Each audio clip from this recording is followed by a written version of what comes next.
안녕하십니까. 인하대학 경영대학 명예교수 이경환입니다. 이번 시간에는 파워순환 패러다임과 완전 기능 경제의 6번째 주제인 파워순환 패러다임과 완전 기능 국가 경제에서 세 번째 테마인 파워 프로세스와 경제적 행동의 가치화에 대해서 여러분과 함께 알아보는 시간을 갖기로 하겠습니다. 우리가 지난 시간에 공부한 바와 같이 국가 경쟁력은 파워 다섯 속성을 기반으로 하는 완전 기능 경제 행동을 X축으로 하고 행동의 가치화를 Y축으로 하는 이러한 축이 결합이 될 때 바로 국가 경쟁력이 향상되고 이 그리드가 바로 국가 경쟁력 실현한다고 설명드렸습니다. 오늘은 바로 이 국가 경쟁력 그리드의 Y축인 경제적 행동의 가치화에 대해서 여러분과 함께 공부할 시간을 갖기로 하겠습니다. 먼저 우리가 이 가치화가 왜 우리 공부를 해야 되냐 하게 될 것 같으면은 우리가 지난번에 공부한 것 같이 가치화는 바로 경제 주체들이 창출한 파워의 영향력을 만들어내기 때문에 그렇다 하는 것입니다. 경제 주체들이 창출한 그 파워 영향이 왜 중요하냐 하게 되면은 경제 주체들이 창출한 파워가 영향력이 클수록 경제적 목적을 효과적으로 달성한다 하는 것이기 때문에 그렇습니다. 즉 이러한 창출한 영향력은 바로 무엇에 관계되느냐? 바로 파워가 상대의 욕구를 만족시킬수록 영향력이 커진다는 것을 우리가 지난 시간에 여러분과 함께 알아보았습니다. 그런데 바로 상대 욕구를 만족시키는 프로세스는 우리가 지난번에 공부한 것 같이 가치화 프로세스입니다. 왜냐하면 가치화는 가치를 창출하고 이것을 적용할 수 있는 상황을 만들어내는 프로세스이기 때문에 바로 이런 가치화 프로세스는 상대, 즉 다른 경제 주체의 욕구를 수렴하는 그런 프로세스를 포함한다 하는 것입니다. 다시 말씀드리면 경제 주체들이 가치화를 기반으로 파워를 창출할 경우, 즉 경제적 목적을 달성하기 위해서 파워를 창출할 경우 이들이 창출한 파워 영향력은 커진다 하는 것입니다. 이런 가치화는 우리가 지난 시간에 공부한 것 같이 인간이 선천적으로 가지고 있는 근원적 다섯 가치화 영향, 즉 자기조직화, 동기부여, 가치창출, 관계관리, 환경리더 이러한 다섯 가지의 근원적 가치화 영향의 상호작용에 의해서 가치화가 이루어진다 하는 것입니다. 자, 그렇다면 이런 가치화를 시작하는 프로세스는 어디서부터 시작할 것이냐 하게 되면 바로 동기부여 영향에서부터 시작된다 하는 것입니다. 왜냐하면 우리가 알다시피 상대방의 욕구를 수렴할수록 바로 그것은 파워의 영향이 커지기 때문에 그렇습니다. 그런데 동기는 바로 다른 욕구에서부터 시작한다 하는 것입니다. 따라서 동기부의 영향은 다른 경제주체의 욕구를 알아내고 이것을 이끌어내서 바로 동기를 만들어내는 그런 능력입니다. 우리가 이미 공부한 바와 같이 인간의 행동은 바로 동기에서 유발됩니다. 즉 욕구에서 유발됩니다. 욕구는 바로 행동 유발의 단서가 된다 하는 것입니다. 그러나 동기가 행동 유발의 단서가 될지라도 사람이 어떤 행동을 할 것이 하는 것은 바로 가치에 의한다고 설명드렸습니다. 왜냐하면 우리가 이미 알다시피 가치는 행동을 선택하는 기준이 되기 때문에 그렇다는 것입니다. 따라서 근원적 가치의 영향의 가치 창출 영향은 바로 뭐냐면은 다른 경제 주체들의 선택 기준에 적합한 가치를 창출해내는 그런 능력을 만들어낸다 하는 것입니다. 이를 통해서 다른 경제주체들이 자신이 창출한 그런 가치를 선택하는 그런 능력을 만들어내는 것이 가치 창출 영향입니다. 좀 더 우리가 생각해 보면은 사람 동기가 있고 그다음에 가치가 적합된다 했을 때 바로 그 행동이 일어나지 않는다 하는 것입니다. 왜냐하면은 관계가 바로 사람 행동을 이끌어냅니다. 따라서 우리는 바로 타인의 행동을 성공적으로 이끌어내기 위해서는 타인과의 관계 관리를 잘 만들어내야 된다는 것입니다. 이런 관계 관리는 바로 다른 경제 주체와 관계를 형성해서 자신이 의도한 행동을 이끌어내는 그런 능력입니다. 우리가 지난 시간에 공부한 바와 같이 사람들은 관계에 따라서 행동이 달라진다 하는 것이죠. 부부관계나 친구관계나 또는 부자관계, 스승과 제자의 관계에서 사람 일어나는 그 행동은 다 다르다 하는 것입니다. 따라서 우리는 다른 경제 주체와 어떤 관계를 만들어내서 그들로부터 행동을 이끌어내는 것에 대해서 고민할 필요가 있다 하는 것입니다. 왜냐하면 관계는 행동을 이끌어내기 때문에 그렇다는 것입니다.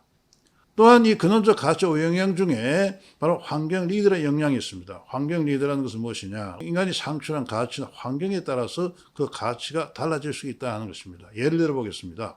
우리가 음식점에 갔을 때 바로 음식을 먹을 수 있는 그러한 분위기가 있고 식욕을 촉진하는 그런 음악이 나왔을 때 우리는 즐겁고 같은 음식이라도 더 즐거운 마음으로 행복하게 음식을 섭취할 수 있습니다.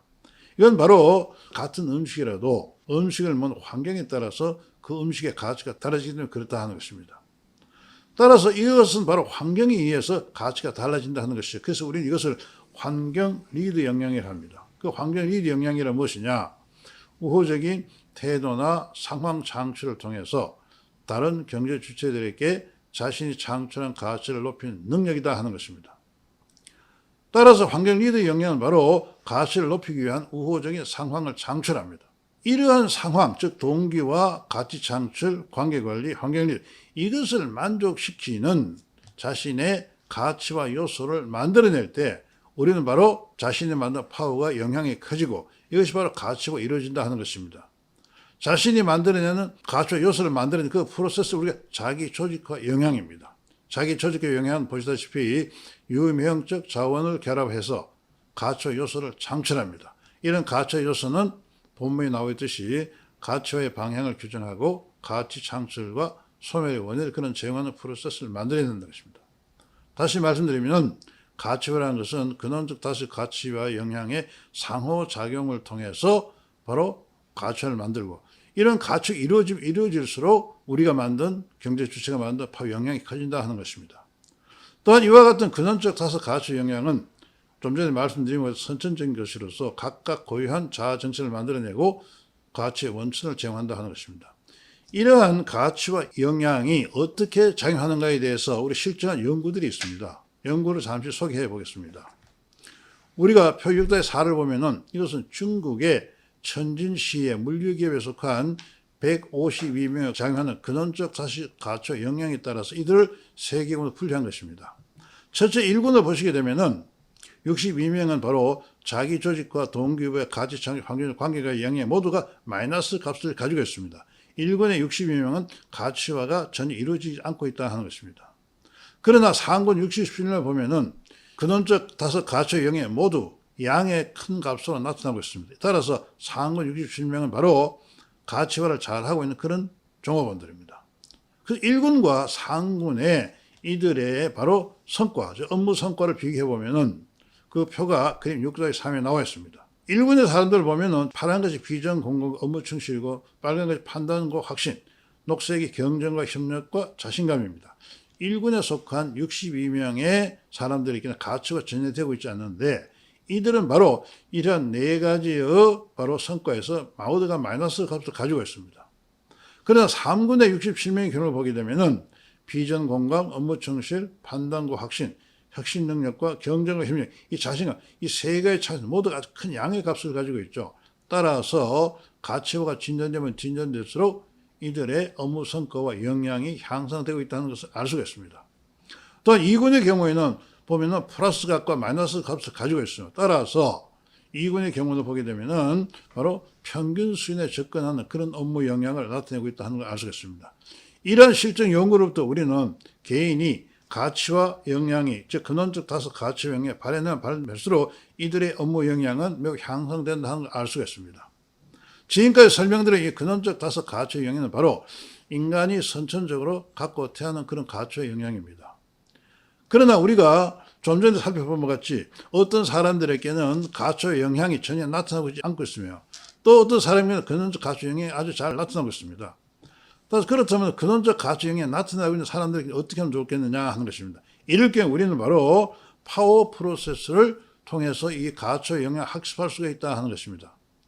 우리가 지난 시간에 설명드린 바 같이 파워 프로세스는 가치와의 다섯 결정요소 또는 파워의 다섯 결정요소 즉 파워 요소, 욕구, 관계, 가치, 환경 이 다섯 가지 요소의 상호작용을 통해서 가치화를 만드는 그런 프로세스입니다. 이런 다섯 가지 가치화 결정 요소에 대해서 잠시 살펴보게 되면은 가치화 요소는 우리가 지난 시간에 설명드린 것이 가치 창출과 소멸의 원인을 제공하고 가치의 방향을 규정한다 하는 것입니다. 또 사람들은 자기가 가지고 있는 가치화 요소, 예를 들어서 개인의 경우에는 건강이라든가 지식의 용모, 인격 이런 것들입니다. 기업의 경우에는 기업이 가진 기술이나 자원, 소재 등입니다. 이런 가치화 요소를 가지고 바로 고객의 욕구를 만족시킬 뿐만 아니라 고객이 선택하는 기준인 그 가치를 만족시키고 고객과의 관계를 통해서 바로 고객으로부터 행동을 이끌어내는 그런 프로세스를 만들어내야 됩니다. 또는 환경을 통해서 조금 전에 설명드린 것 같이 환경의 리더를 만들어내는 그런 프로세스를 만들어낼 때 바로 이것은 바로 가치화가 된다 하는 것입니다. 따라서 우리는 바로 이 파워 프로세스의 이런 5가지 파워 결정 요소에 대한 그 사용 방법과 그 프로세스를 학습함으로써 우리 스스로 후천적으로 가치와 영향을 만들어낼 수 있다 하는 것입니다.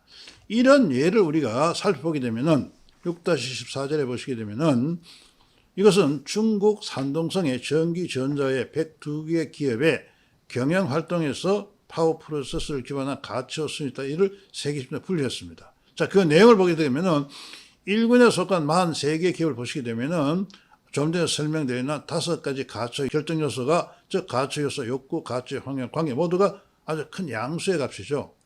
이 집단은 바로 파워 프로세스 아주 잘하고 있는 그런 기업들입니다. 이에 비해서 3군 기업을 보시게 되면은 이러한 5가지 결정 요소 값이 모두가 마이너스 값을 기하고 있습니다. 이들 기업은 보게 되면 가치가 잘 이루어지지 않고 있습니다.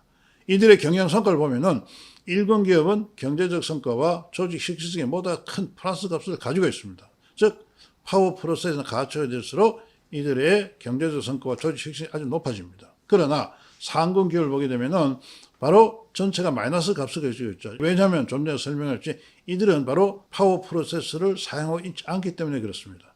그 또한 2군을 보시게 되면은 바로 파워의 5 결정 요소 값들이 평균 수준에 거의 접근하고 있다 하는 것이죠. 이런 2군의 경우에 보면은 경영 성과가 평균에 접근하고 있다 하는 것입니다. 따라서 우리는 이 파워 프로세스를 통해서 가치를 학습하고 가치를 학습될 경우에 바로 좀 전에 살펴본 중국 기업과 같이 이러한 경제적 성과와 조직 실질성이 아주 높아진다 하는 것을 알 수가 있습니다. 자, 이제 우리 끝으로 이러한 가치화와 제품과 서비스의 경쟁력의 관계에 대해서 그 예를 통해 살펴보기로 하겠습니다. 우리가 알고 있는 바와 같이 제품의 경쟁력은 바로 소비자의 구매 행동에 미치는 긍정적 영향력을 만들어낸다 하는 것입니다. 좀 전에 공부한 바와 같이 근원적 5가치 영향 각각 제품 서비스에 고유한 경쟁력을 만들어낸다. 왜냐하면 좀 전에 설명드린 바와 같이 근원적 5가치 영향은 각각 가치화를 만들어내기 때문에 그렇다 하는 것입니다. 이런 예를 보게 되면은 우리는 명품이라는 걸 생각해 볼 수 있습니다. 대부분의 명품에 대한 상품은 바로 근원적 5가치와 영향의 특성을 모두 포함하고 있다 하는 것입니다. 그렇기 때문에 명품이 바로 소비자에게 큰 구매 영향을 미쳐서 소비자 구매 행동에 영향을 크게 일으킨다 하는 것입니다. 자, 예를 보겠습니다. 이 표를 보시게 되면은 근원적 가치와 영향 중에 자기 조직 영향은 무엇이냐? 조금 전에 설명드린 것 같이 자기 조직과 영향은 가치화를 만드는 소재에 관련된다 하는 것입니다. 따라서 대부분의 명품 기업은 어떠냐 하면은 바로 명품 기업은 자신의 고유한 기술과 소재 또는 프로세스를 결합해서 가치화 요소를 창출한다 하는 것이죠. 즉 자기 조직하는 경쟁력을 가진 핵심 자원을 개발하는 그러한 것을 관계된다 하는 것입니다. 동기부여는 무엇이냐 하게 되면은 바로 명품 기업은 고객으로 하여금 욕구를 끄집어내는 역할을 한다 하는 것입니다. 즉 명품은 바로 소비자 욕구 표현에 민감하고 이들의 잠재적 욕구를 끄집는 그런 역할을 한다 하는 것이죠. 그래서 바로 소비자에게 구매 동기를 유발한다 하는 것입니다. 가치 창출은 뭐냐? 바로 좀 전에 설명드렸지 가치 창출 영향은 제품이나 서비스 선택 기준입니다. 바로 이 가치 창출 영향은 바로 명품이라는 제품의 경쟁 요소를 만들어낸다는 것이죠. 대부분의 명품들은 보면 자신의 경쟁 요소가 명확하다 하는 것입니다. 따라서 이러한 경쟁 요소를 가지고 명품은 소비자에게 자사의 제품이나 서비스를 선택하는 그런 프로세스를 만들어냅니다.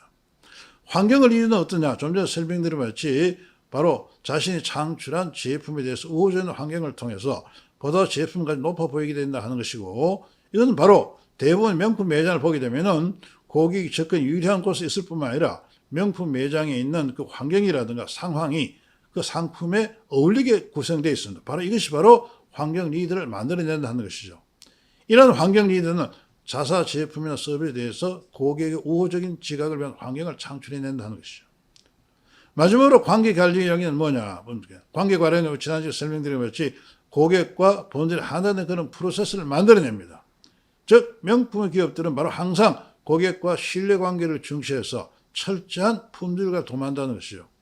이런 점에서 볼 때 우리가 소위 말하는 명품이나 그런 상품들을 보게 되면은 바로 근원적 5가치의 영향이 모두 포함하고 있다 하는 것입니다. 즉 대부분의 명품 상품은 근원적 5가치의 영향을 모두 포함한다 하는 것입니다.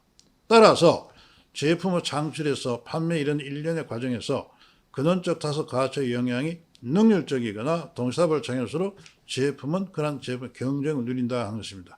자, 지금까지 우리가 설명드린 바와 같이 경제 주체들이 자신의 창출한 파워에 영향을 크게 하기 위해서는 바로 경제 주체들이 파워를 창출하는 과정에서 가치가 꼭 필요하다 하는 것입니다. 이런 가치가 이루어질수록 경제 주체들은 자신의 파워에 영향을 크게 되고 그 영향이 바로 다른 경제에 영향을 미쳐서 경제 주체들은 자신의 목적을 달성할 수 있다 하는 것을 알 수가 있습니다. 지금까지 강의 여러분께 감사를 드리고 다음 시간에는 생명력과 인성 문화 개발의 주제로서 여러분과 함께 공부를 해보겠습니다. 오늘 강의를 마치겠습니다. 감사합니다.